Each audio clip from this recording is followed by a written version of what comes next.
Build professional skills this semester with Adobe Creative Cloud and create standout work both in and out of the classroom. Save big on professional creativity tools. Students get 65% off Adobe Creative Cloud, including Photoshop, Illustrator, Premiere Pro, Acrobat Pro, and 20+ creative apps. No matter what project you're working on, Adobe Creative Cloud apps can help you take it to the next level. Visit adobe.com/student to learn more. It's The Other Side of Midnight with Frank Morano.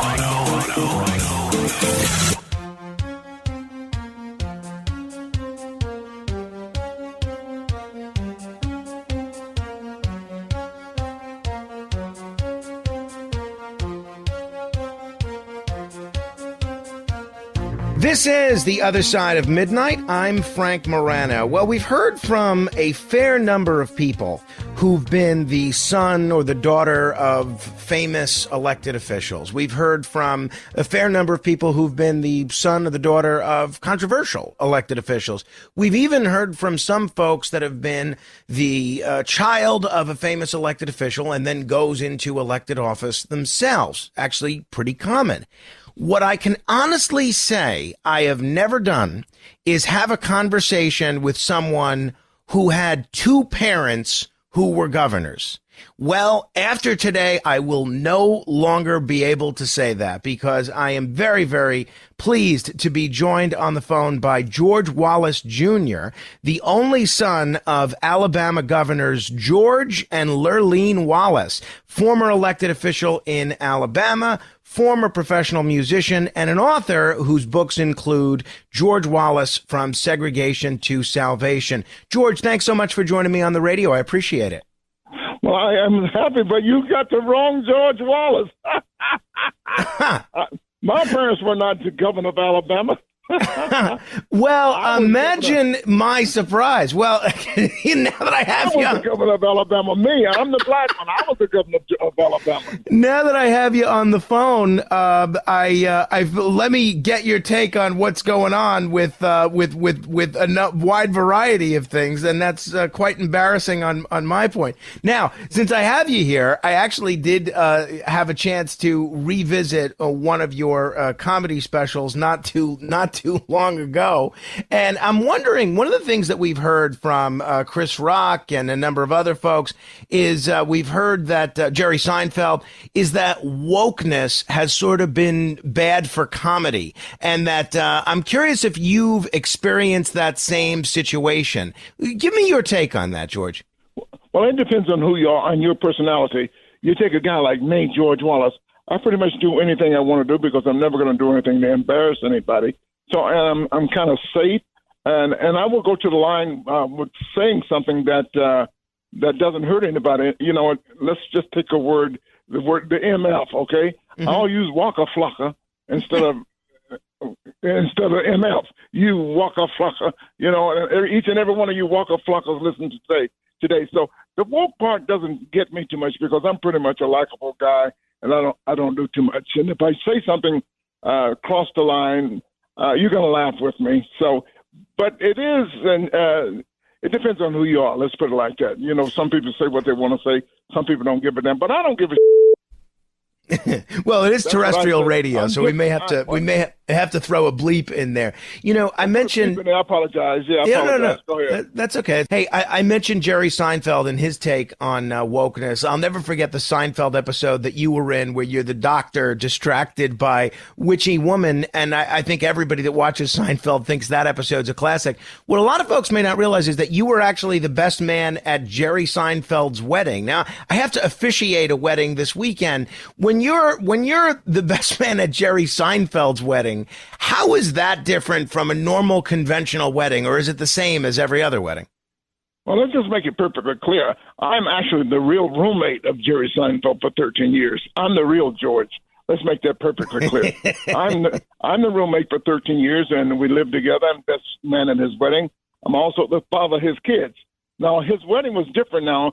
A Jewish guy gets married on Christmas Day, so right off the bat, I had to leave my family in Georgia to go to New York City to be best man in his wedding. The wedding was quite different.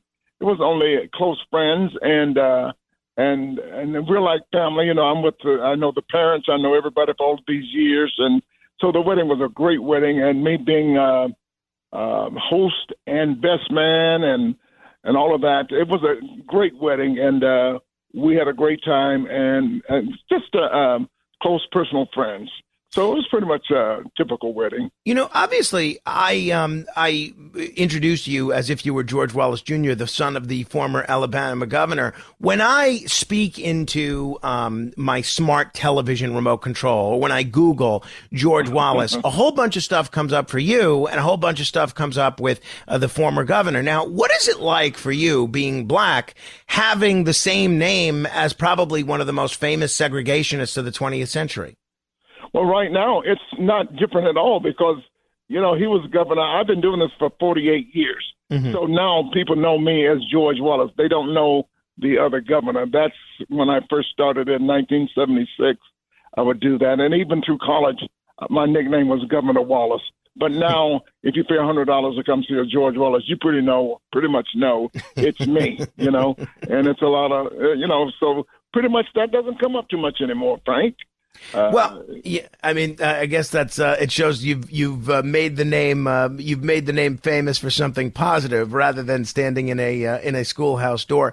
One of the things that I hear from comedians a great deal, is how much stand-up has changed over the years, and then other folks say that that it hasn't really changed at all. As somebody that's been doing this for a few decades, what's your take on that? Is performing in stand-up different today than it was when you first started?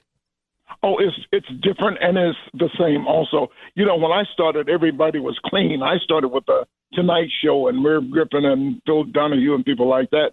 So we were basically clean. And it wasn't until the 90s when coming to the stage and Russell Simmons, I forgot the name of the show already, but, on HBO shows that people were allowed to be free, especially the comedians, the black comedians and the other people of color and the LGBTQ community. It has changed in a way where more things are accepted. But basically, we still talk about the same things, basically.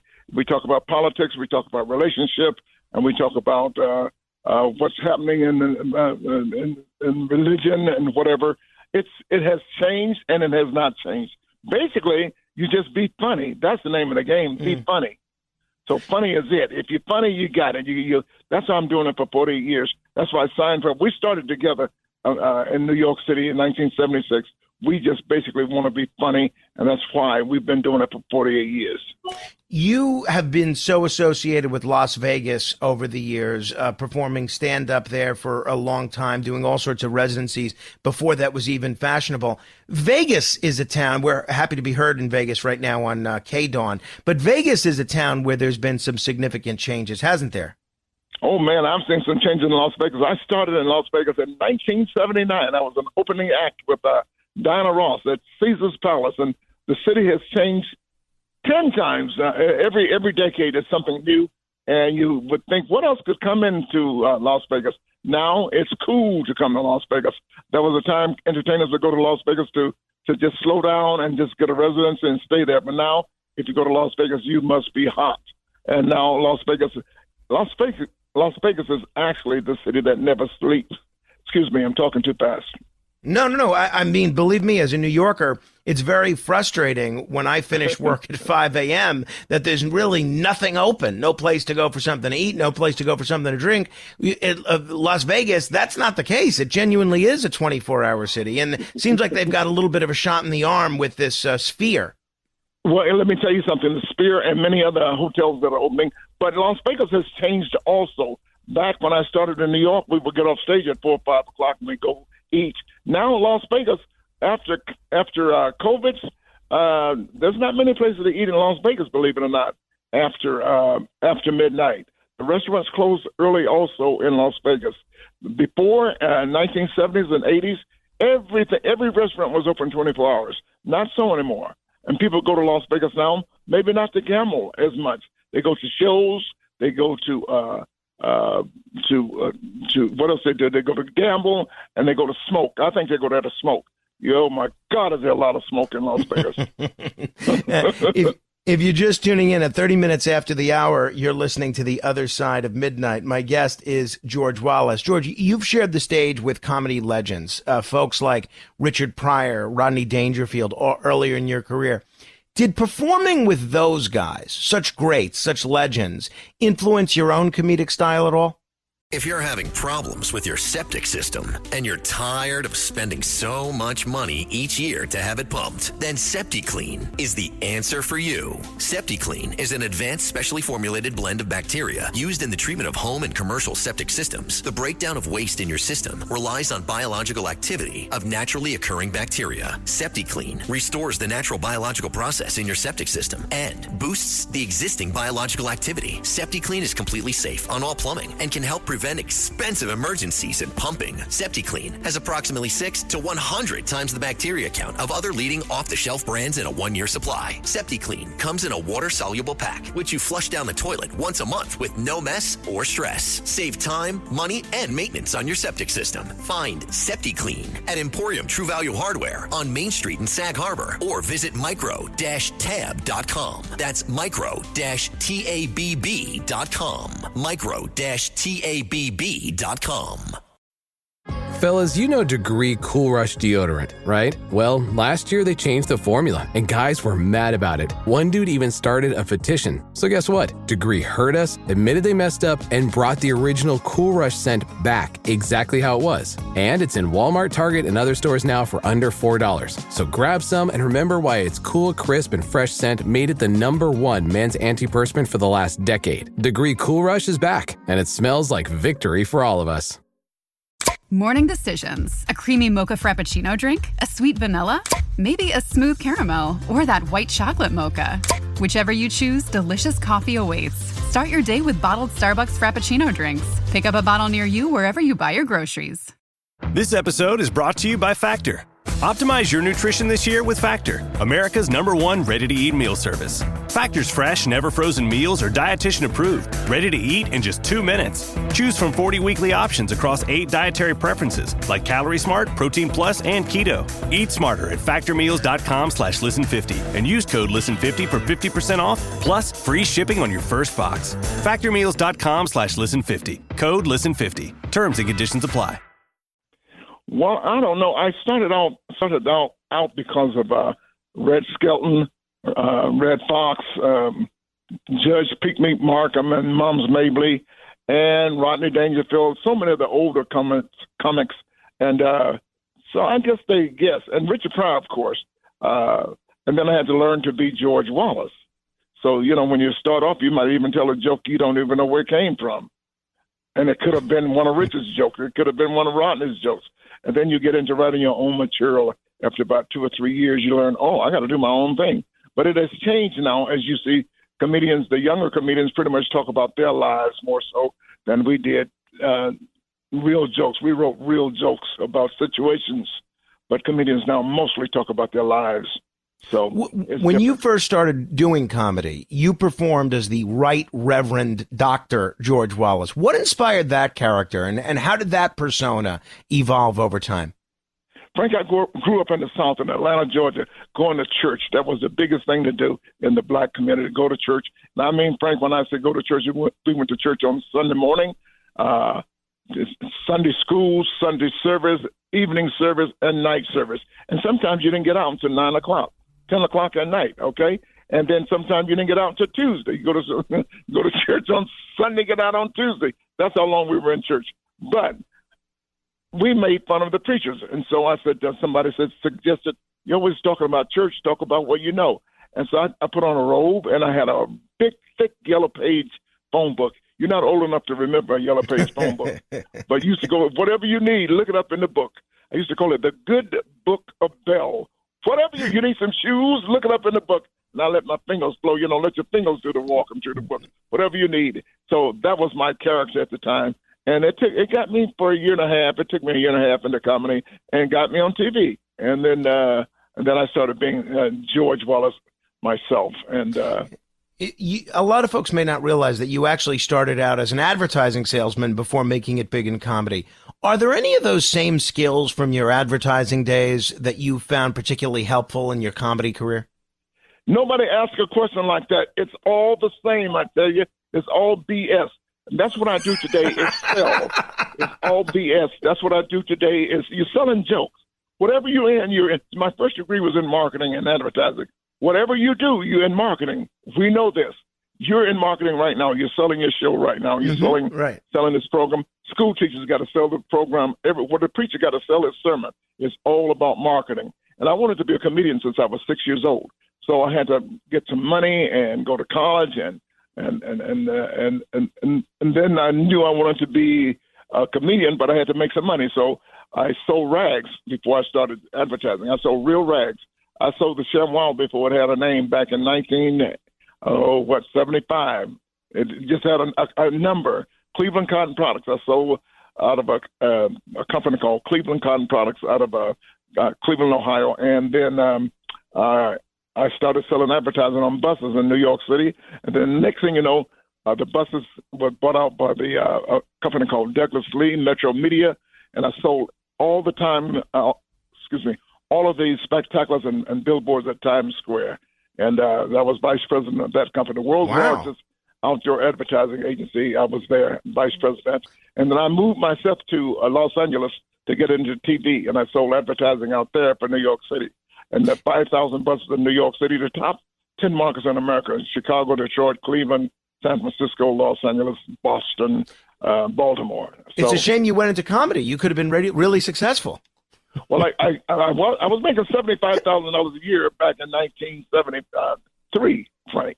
And people say, "You're crazy. You're going to be a comedian?" And, it wasn't popular to be a comedian back then. And I said, "But I don't care about money. This is about fun." That's great. Make sure you enjoy your life. I love what I do. And to this day, look at me. And I tell the young kids today, make sure you enjoy your life. I feel the same way about what we're doing. If you're just tuning in, I'm Frank Morano. This is The Other Side of Midnight. My guest is George Wallace. George, you've been very generous with your time. Give me 2 more minutes if you have it. But okay, I'm timing you 2 more minutes. Go ahead. I will actually talk those 2 minutes. That's how much I talk. This is The Other Side of Midnight. I'm George Wallace. I'm Mr. Frank. I'm here with Mr. Frank, and we have enough but fun. Talk. All right. Okay. In 2006, the rumor was that you were considering running for mayor of Las Vegas. Was that true? Was that a publicity stunt? What inspired that thought? What I was just about to explain to you, I wanted to be a comedian since I was 6 years old, and I'm living my passion right now, and I just wish everybody would love what they do and I thank God. Frank, I'm about to choke up right now. I thank God for what I do because all I do is lie. I just love to lie. I love to make up beep.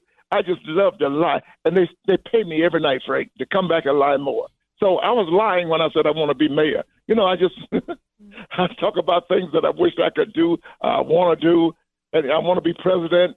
Every day is something different I want to do. Yeah, no, I think that's great. I think that's great. You've been doing comedy for a long time, entertaining millions. There's always been a lot said for the healing power of comedy. Can you share a moment when you felt that your comedy made a profound impact on someone's life? Laughter is healing for the soul. And like I said earlier, we do work for money, but we don't care. What we like is to satisfy someone, to help someone when they come to a comedy show and be able to say at the end of the show, "I want to thank you, Mr. Wallace. You don't even know these people.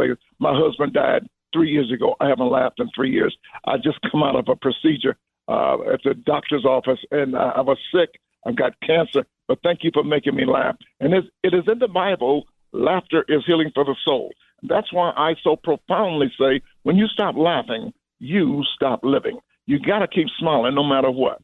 When you stop laughing, you stop living. So keep laughing in your life no matter what you do. As you notice, we go to funerals now. You got to have a laugh at a funeral anymore. So it is important to keep laughter in your life. Yeah, what a great philosophy. A minute ago, you were saying how you tell young people about different pieces of advice that you give them and enjoying what they do and so forth. You've seen the highs and lows of the comedy world. What's one piece of advice you'd give to an aspiring comedian trying to break into the industry today? Make sure you follow your dream. Be you, be honest to yourself, and that's all you got to do. Be honest, and just number 2 words, just work. It is not an easy job. Being a comedian is the hardest job in the world. I'm serious about that. If you want to be a comedian, You got to love it. You got to want to do it. You got to eat it. You got to drink it. You got to sleep it. Oh, comedy is great. And when you really love it, you don't care about the money will come. So if you want to be a comedian, do it and do the best you can do. And today's comedians, they are really sharp, really smart. I didn't grow up with social media to help promote me. I had to do the Tonight Show and Merv Griffin, all of the TV shows and the radio shows, different kinds of medias and magazines. But these young kids, they are sharp, and I applaud them at everything they do, and they're having fun. And they're making a name for themselves without regular TV. They're making their own shows. Isn't that wonderful? Yeah. You actually view social media as potentially a net positive, at least as it turns out for comedians. Yes. Well, I do that, but that's just for fun to keep your name out there now. It's a different direction now. It's like even in advertising. You can't advertise your show anymore. You've got to be on the internet for people to know who you are and where you are. Yeah, no, that's for sure. Well said. All right. Thank you, George. It is always a treat to talk with you. No, Frank. I want to know, when is the check coming? It's in the mail. Hey, Frank, do you take cryptocurrency?